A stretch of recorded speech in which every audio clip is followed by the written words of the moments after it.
Look inside the heavily guarded subterranean vaults of the central banks in Paris, London, and New York. And what do you see?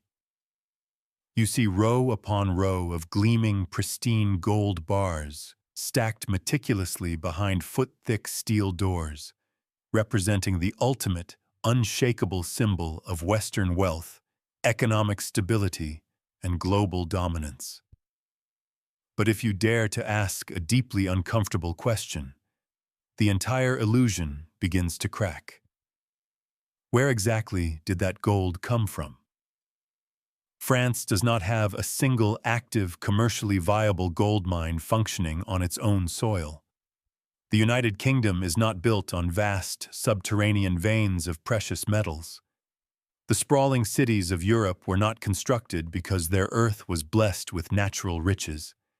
Yet, they possess some of the largest, most impenetrable gold reserves on the face of the earth. Well, for centuries, the greatest, most ruthless, and most meticulously organized heist in human history has been executed in broad daylight, legalized by profoundly corrupt treaties, and mercilessly enforced by the barrel of a neo-colonial gun. The wealth of the Western empires was violently, systematically extracted from the bleeding veins of the African continent. The global financial system was carefully, deliberately designed to be a permanent, inescapable paradox. It was engineered so that Africa would remain the richest landmass on the planet, possessing unimaginable, world-altering natural resources beneath its soil, while the African people would be brutally condemned to live as the poorest, most desperate, and most exploited population on Earth. The multinational mining corporations from Europe and North America descended upon the Sahel like a swarm of ravenous, insatiable locusts. They brought their massive excavators, their toxic chemicals, and their armies of corporate lawyers. They dug massive, gaping craters into the sacred red dirt of Burkina Faso. They extracted thousands of tons of pure, unadulterated wealth, loaded it onto heavy cargo planes under the cover of diplomatic immunity or deeply skewed export agreements, and flew it directly to foreign refineries. In return for gutting the earth, they left behind absolutely nothing but toxic rivers running with cyanide, poisoned agricultural soil that could no longer feed the local populations, deeply broken communities suffering from generational poverty, and a pathetic and insulting fraction of the revenue disguised as state taxes. The African politicians of the past, carefully installed, heavily funded, and ruthlessly propped up by Western intelligence agencies, gleefully signed these predatory, genocidal contracts in luxurious European hotel rooms. They sold the absolute birthright of their own children and their grandchildren for a few $1,000,000, conveniently hidden in untraceable offshore bank accounts. The empire grew impossibly fat, constructing glittering skylines and funding lavish social programs for their own citizens, while the people of Burkina Faso literally starved in the dark, suffocating shadows of their own overflowing gold mines. What the local populations were constantly told by international financial institutions like the World Bank and the International Monetary Fund that this was simply how the global economy worked. They were relentlessly brainwashed into believing that foreign investment was a blessing, that they lacked the capacity to manage their own resources, and that there was absolutely nothing they could ever do to stop the systematic looting of their homeland. They were told a lie of astronomical proportions, and that lie violently, spectacularly unraveled the very moment Captain Ibrahim Traoré walked through the doors of the presidential palace in Ouagadougou. When the international mainstream media and the condescending foreign diplomats look at Captain Ibrahim Traoré, their deeply ingrained prejudices only allow them to see a military commander. But they obsessively analyze his camouflage uniform. They study his brilliant, unorthodox deployment of advanced combat drones, and they panic over his uncompromising, humiliating expulsion of the French military forces from Burkinabe soil. But they fundamentally, catastrophically underestimate the staggering scope of his geopolitical intellect. Traoré is not merely a soldier fighting a kinetic, physical war against terrorists in the unforgiving desert. He is a profound economic visionary, currently executing a ruthless, brilliantly calculated masterplan to permanently dismantle the financial architecture of neo-colonialism in West Africa. He deeply understands a profound historical truth that his predecessors were either too terrified, too compromised, or too corrupt to admit out loud. A nation cannot ever claim to be truly sovereign if it does not exercise absolute, unquestionable control over the wealth buried beneath its own feet. You can build the strongest, most technologically advanced army in the world.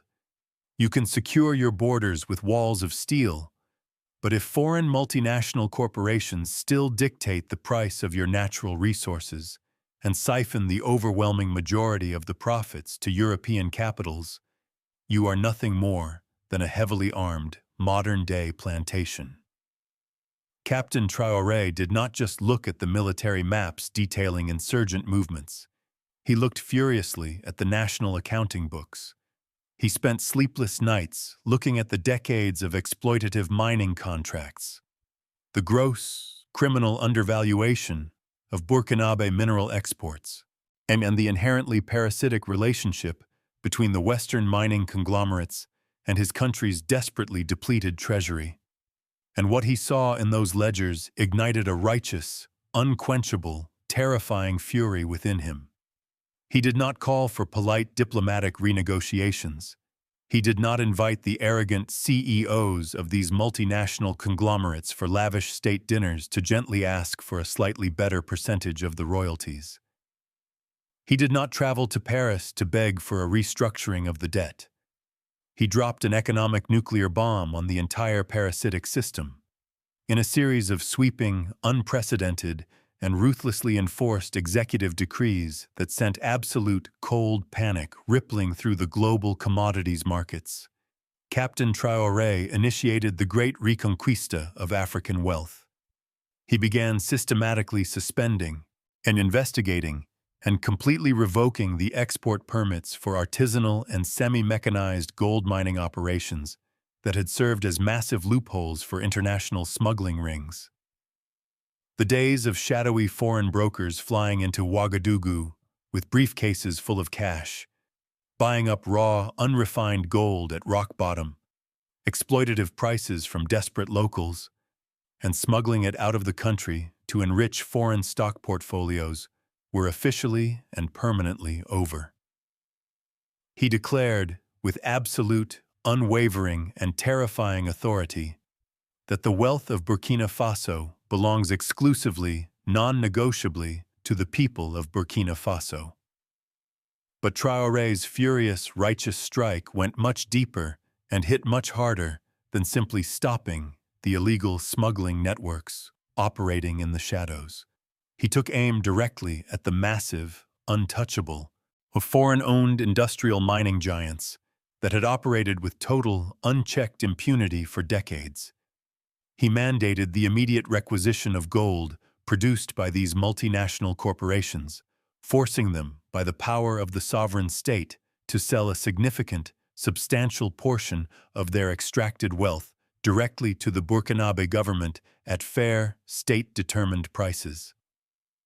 The Western mining executives, deeply accustomed to treating African nations as their personal, unregulated playgrounds, were completely outraged and entirely utterly shocked by this display of unyielding backbone. They threatened massive international lawsuits in biased European courts.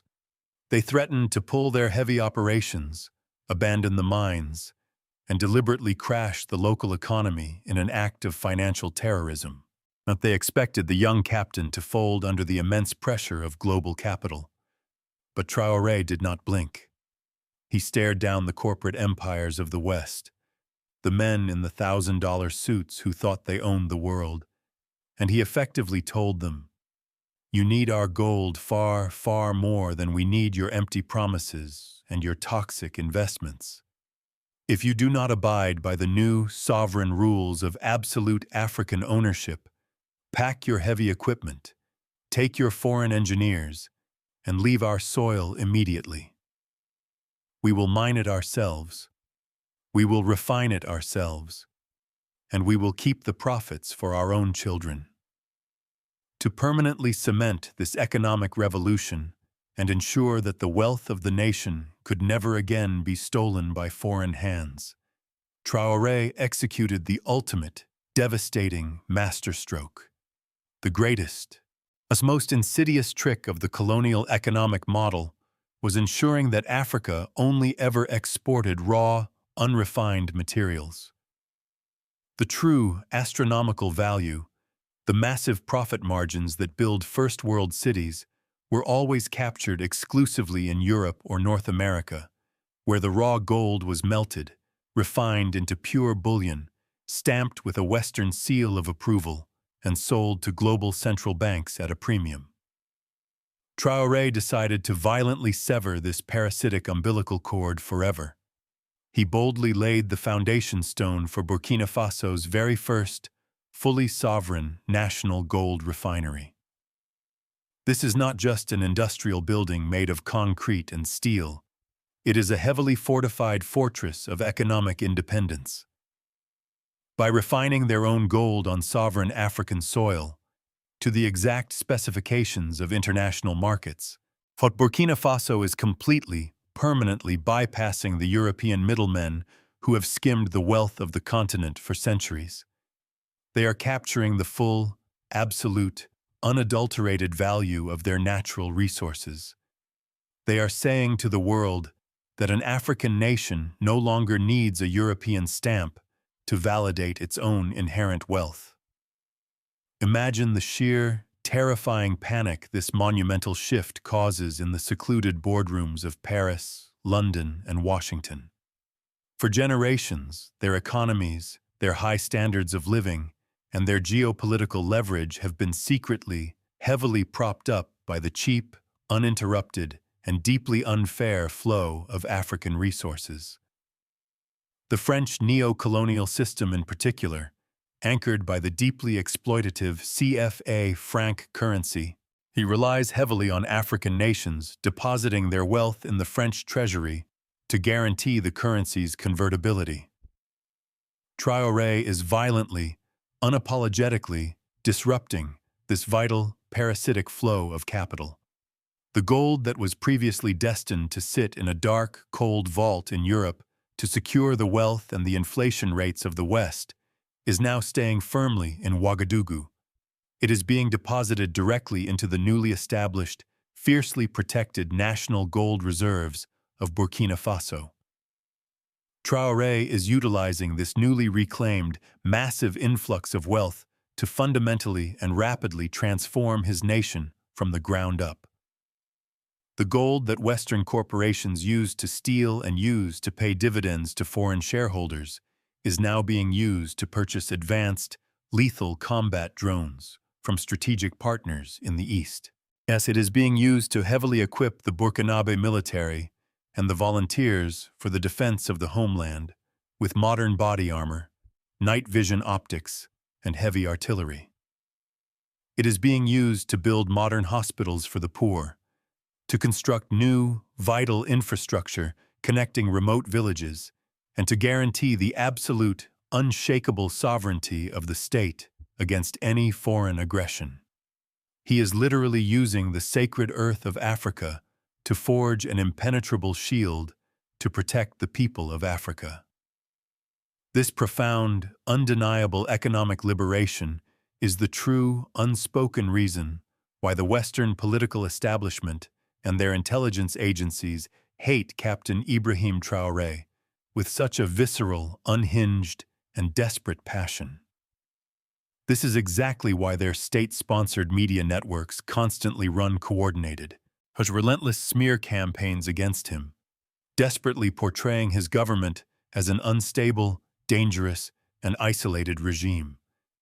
They do not care about democracy in the Sahel.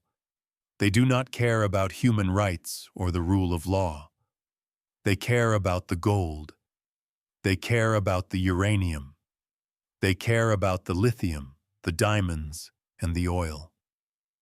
They are absolutely, existentially terrified because Traoré is proving, in real time and on the global stage, to the rest of the African continent that the neo-colonial economic model is not an invincible law of nature. It is an incredibly fragile house of cards built entirely on bluff, historical intimidation, and the complicity of corrupt local elites. When an African leader actually stands up, possesses the unparalleled courage to call their bluff, and asserts total, an uncompromising military and economic control over the national resources, the Western empires realize they have absolutely no viable response.